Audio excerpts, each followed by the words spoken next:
দক্ষিণ চব্বিশ পরগনার বাসন্তীর খড়িমাচন বিস্ফোরণে গুরুতর আহত শিশুকে দেখতে হাসপাতালে এলেন পশ্চিমবঙ্গ শিশু সুরক্ষা আধিকারিক কমিশনের চেয়ারপারসন তুলিকা দাস।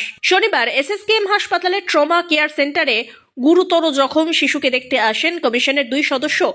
বুধবার সন্ধ্যায় খড়িমাচন গ্রামের নির্মীয়মান বাড়িতে হঠাৎই বিস্ফোরণে আহত ওই শিশুটি আশঙ্কাজনক অবস্থায় চিকিৎসাধীন এসএসকেএম হাসপাতালে। শিশু সুরক্ষা কমিশনের চেয়ারপারসন তুলিকা দাস দাবি করেন, শিশু চিকিৎসা ব্যবস্থা নিয়ে তারা সন্তুষ্ট। তবে বিস্ফোরণের জেরে তার হাতের 3টি আঙুল বাদ গেছে, তার 2টি চোখ নষ্ট হয়ে যাওয়ার মতন অবস্থা। তবে চিকিৎসকরা সব ধরনের চেষ্টা করছেন যাতে বোমা বিস্ফোরণে গুরুতর আহত শিশুর চোখের আলো ফেরানো যায়, এমনটাই জানিয়েছেন তুলিকা। পাশাপাশি তিনি আরও জানান, পুলিশের কাছ থেকে 3 দিনের মধ্যে অ্যাকশন টেকেন রিপোর্ট চাওয়া হয়েছে।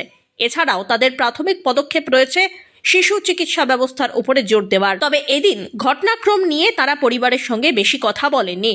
পুলিশের পক্ষ থেকে রিপোর্ট পাওয়ার পর পরবর্তী পদক্ষেপ গ্রহণ করা হবে, এমনটাই জানিয়েছেন তুলিকা। আমি ট্রমা কেয়ার ইউনিটটা ভিজিট করলাম, চিকিৎসকদের সাথে নার্স দিদিরা যারা রয়েছেন ওখানে তাদের সাথে কথা হলো। এমনিতে ওর চোখে আঘাত লেগেছে, হাতে আঘাত লেগেছে। তো আমি শুরুতেই বলে নেব যে এসএসকেএমকে যে জন্য আমাদের ভীষণ ভরসা, যে আসার সঙ্গে সঙ্গে ডাক্তাররা আই রিয়েলি অ্যাপ্রিসিয়েট যে খুব দ্রুত ওনারা চিকিৎসা এবং তার যে অ্যাসেসমেন্ট, ক্ষতির অ্যাসেসমেন্ট বলতে পারেন, সেই সমস্তটা ওনারা খুব দ্রুত গতিতে করেছেন। যেটা আমরা গতকালই এমএসভিপির কাছ থেকে একটা রিপোর্ট পেয়েও গেছিলাম যে কি অবস্থায় আছে শিশুটি।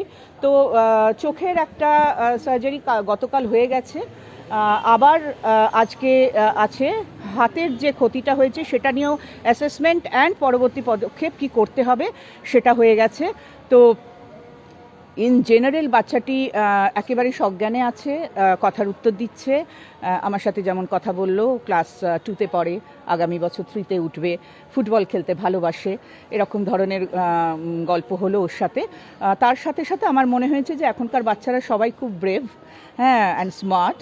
তো সেই দিক দিয়ে যখন আমরা বলছি যে ঠিক হয়ে যাবে, ও হু করছে সমানে, তো সেটা আমাদের খুব একটা জোর যে বাচ্চার, যেহেতু ও খুব ভালো একটা ট্রিটমেন্টের মধ্যে দিয়ে যাচ্ছে, ও নিজেও বুঝতে পারছে যে ক্রমাগত ওর অবস্থার একটু একটু করে উন্নতি ঘটছে। তো আমরা খুব আশাবাদী যে এসএসকেএম এর ট্রমা ইউনিটে যারা দায়িত্বে রয়েছেন তারা দ্রুত চিকিৎসা আরম্ভ করেছেন এবং আমরা অতি দ্রুত জানতে পারবো যে বাচ্চাটি আবার বাড়িতে ফিরে গেছে এবং আবার স্কুলে যাচ্ছে, আবার মাঠে ফুটবল খেলছে। Bureau report.